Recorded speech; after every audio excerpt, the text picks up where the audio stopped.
Ladies and gentlemen, good morning. Welcome to what I believe is probably one of the most sophisticated of the piracy conferences, one of the most well-attended, and I can assure you I've been to one or two before by invitation, and one of the better organised ones.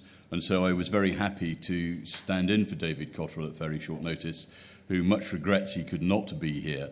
OCIMF have a vested interest in this issue and would have enjoyed participating, but unfortunately his board require him elsewhere at short notice. One other extra piece of housekeeping, those of you who will be used to me, well, two important pieces of housekeeping. One is mobile phones. I love mobile phones going off because I always look at the individual and point to him and smile, and then everybody else looks at the same time. Please, if you have to look at your BlackBerry, could you have it on silent? Mine doesn't seem to be working anyway. The second one is timekeeping. Could I ask all speakers, including myself, please to stick to the time limit? I will help you by saying you've got 5 minutes before the end, because all of you who are here, speakers and otherwise, have paid to listen to everybody, and everybody should have the opportunity to get their message over and their points over, and that can't happen if we continue to overrun during the day. So forgive me now, but I will be very, very draconian on all speakers and invite them to finish on time so that we do get the opportunity for questions and answers.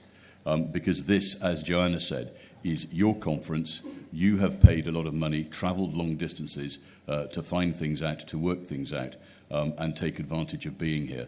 And therefore, your input is equally essential, as is the speaker's input. And I always remind people that I get up every morning knowing I'm going to learn something new before I get to bed. And I know I will learn something today and tomorrow.